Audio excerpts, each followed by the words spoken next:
तो हम दुआ के जरिए अपनी तकदीर में अल्लाह रब्बुल इज्जत की बारगाह में गिड़गिड़ाएं तो हम चेंजिंग भी करा सकते हैं, तकदीर भी बदल जाएगी। भाई आप गुनाहों की तरफ जा रहे हैं, गुनाह कर रहे हैं, ठीक है, आपके गुनाह करने की वजह से आपकी तकदीर में लिख दिया गया था आप ऐसा करोगे, लेकिन अगर आप गिड़गिड़ाएं, तौबा करें रब की बारगाह में, या अल्लाह मेरी इस तकदीर को तू नेकियों में बदल दे, या अल्लाह मुझे सालेह इंसान बना दे, या अल्लाह तू मुझे नेक बना दे, फिर जब गिड़गिड़ा के आप दुआ करेंगे अल्लाह की रहमत को जोश आएगा तो आपकी जिंदगी में सुधार भी आ जाएगा, बहार भी आ जाएगी। ये हदीस शरीफ है। हजरत मौला अली करमल्लाहु वजहुल करीम की बारगाह में एक शख्स आया तकदीर के मसले पर बहस करने। हजरत अली करमल्लाहु वजह की बारगाह में आने के बाद अर्ज करने लगा, हुजूर मैं तकदीर का मसला पूछना चाहता हूं। हजरत अली ने फरमाया, जी बोलें। अर्ज की, हुजूर मैं ये आपसे अर्ज करना चाहता हूं, अल्लाह ने तकदीर जो बंदे की बनाई है तो क्या वो मजबूर है ऐसा करने पर, या बंदा जो चाहे वो कर सकता है? क्या मामला, जो चाहे बंदा वो सब कुछ कर सकता है या उस पर मजबूर है, जो अल्लाह ने लिख दिया वो ही करेगा?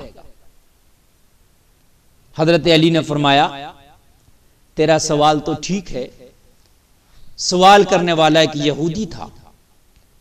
हजरत अली ने उसको उस वक्त कुरान और हदीस की रोशनी में जवाब ना देकर उसी के हिसाब से मौला अली ने जवाब दिया। चूंकि यहूदी था, कुरान का हवाला देते तो यहूदी कुरान को मानता नहीं, हदीस का हवाला दो तो भाई यहूदी हदीस को मानता नहीं, उसके हिसाब से उसको जवाब देना। और ये मौला अली हैं, मेरे नबी फरमाते हैं मैं इल्म का शहर, ये उसका दरवाजा है। मौला अली को खाली कुरान और हदीस का ही इल्म नहीं और भी बहुत से इल्म आते थे। मेरे सरकार जिसे इल्म के शहर का दरवाजा फरमाए फिर उसके इल्म का आलम क्या होगा। मौला अली ने फरमाया खड़े हो। वो खड़ा तो था ही, कहा हुजूर खड़ा हूं। मौला अली ने फरमाया एक पैर अपना उठाओ जमीन से। तो एक पैर उसने उठा लिया जमीन से और उठाने के बाद एक पैर पर खड़ा हो गया, एक पैर पे जोर दे दिया और एक पैर उठा लिया। हजरत अली ने फरमाया दूसरा पैर भी उठाओ। मुस्कुरा के अर्ज करने लगा, हुजूर गिर जाऊंगा। एक पैर उठाने की मेरे अंदर ताकत थी, इस्तिताअत थी, इतनी कुदरत रखता था मैं कि मैं एक पैर उठा सकूं, लेकिन हुजूर इतनी कुदरत भी नहीं है कि मैं मुकम्मल उठा सकूं दोनों पैर। हजरत अली ने मुस्कुरा के फरमाया यही मामला तेरी तकदीर का है। जिस तरह से तू एक पैर उठा सकता यानी बिल्कुल मोहताज नहीं है कि उठा ही नहीं सकता, जिस तरह से तू एक पैर उठा सकता है यही मामला तकदीर का है कि अगर तू चाहे तो दुआ के जरिए अपनी मर्जी के जरिए कुछ कर भी सकता है। अल्लाह ने बिल्कुल मोहताज पत्थर बना के आपको नहीं भेजा, जैसे पत्थर एक जगह पड़ा है भाई कुछ कर ही नहीं सकता।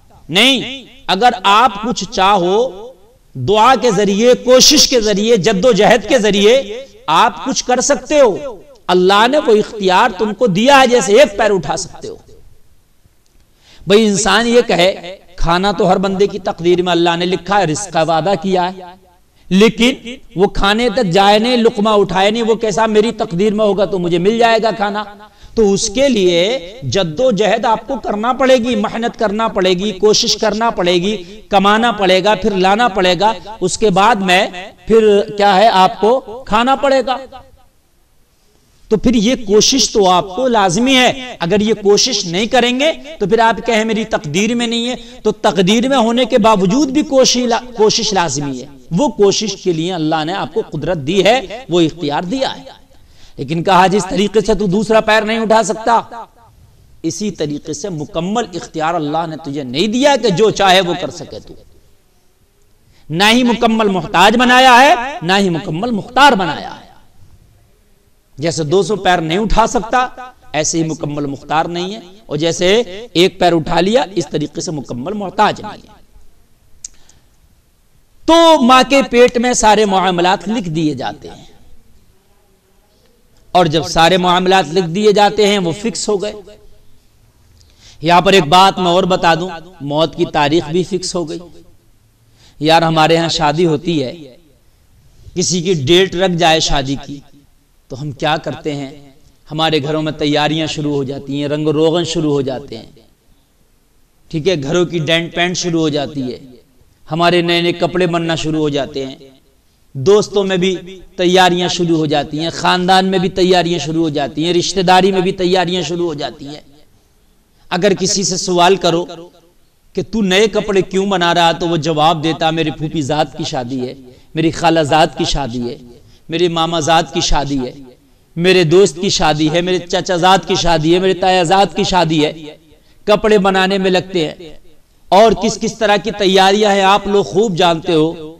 यार एक बात मुझे बताओ, जरा ठंडे दिल से सोच के बताओ कि एक शादी होती है, जब उसकी डेट फिक्स हो गई होती है तो उस शादी की तैयारियों में सारा जमाना लग जाता है, उस शादी की तैयारियों में पूरा घर लग जाता है, उस शादी की तैयारियों में तेरा खानदान लगा होता है, उस शादी की तैयारियों में तेरी रिश्तेदार वाले लगे होते हैं। मुझे बताओ यार, ठंडे दिल से सोच के बताओ कि शादी की तेरी डेट क्या फिक्स हुई, पूरा खानदान, तेरे मिलने वाले, तेरे रिश्तेदार तेरी शादी की तैयारी में, यहां तक कि तू खुद भी लगा है अपनी शादी की तैयारी में। यार तेरी मौत की डेट तो तेरी दुनिया में आने से पहले फिक्स हो गई थी, तू उसकी कितनी तैयारी कर रहा है। शादी की तैयारी की, शादी की डेट फिक्स हुई, उसमें तो तू मुकम्मल तैयारियों में लग गया, तेरा पूरा खानदान तैयारियों में लग गया, तेरा पूरा घर तैयारियों में लग गया। यार तुझे याद होना चाहिए कि एक दिन तेरी मौत का भी अल्लाह ने फिक्स कर दिया है। शादी की डेट तो तेरी दुनिया में आके फिक्स हुई है, लेकिन तेरी मौत की डेट तो दुनिया में आने से पहले फिक्स हो गई थी। जब तू मां के पेट में था, अल्लाह ने उसी वक्त तेरी मौत की डेट फिक्स कर दी थी। और एक बात और बता दूं, मैंने शादियां टलती भी देखी हैं, मैंने शादियां डेट फिक्स होकर भी आगे पीछे होती देखी हैं, मैंने शादियों के टाइम बदलते देखे, मैंने बारातें भी लौटती देखी हैं, मैंने यहां तक देखा है कि खाना भी खा लिया फिर भी बारात वापस हो गई। शादी की डेट फिक्स होने के बाद यकीन नहीं कि वो तेरी शादी संपन्न भी हो जाए, तेरी शादी मुकम्मल भी हो जाए, तेरा निकाह भी हो जाए कि बारात वापस आ जाए, कुछ पता नहीं। लेकिन यकीन करना, कुरान कहता है वलन युअख्खिरल्लाहु नफ्सन इज़ा जाअ अजलुहा, जब मौत आएगी तो एक सांस की मोहलत नहीं दी जाएगी। ये कुरान का फरमान है, जिसके बारे में कुरान खुद ही कहता है ज़ालिकल किताबु ला रैब फी, ये वो किताब है जिसमें शक की गुंजाइश नहीं। कुरान कहता है इसमें शक भी नहीं है, कुरान ने मना कर दिया, न शक कर सकते हैं आप इसमें और न शक की गुंजाइश इसमें निकाल सकते हैं। मेरे भाइयों, मेरे अजीजों, मैं आपसे गुजारिश करूंगा कि जिस शादी की तैयारियों में तुम्हारा पूरा खानदान लगा है, यार उस मौत की तैयारी में कम से कम तेरा खानदान नहीं लगा तो तू खुद ही लग जा।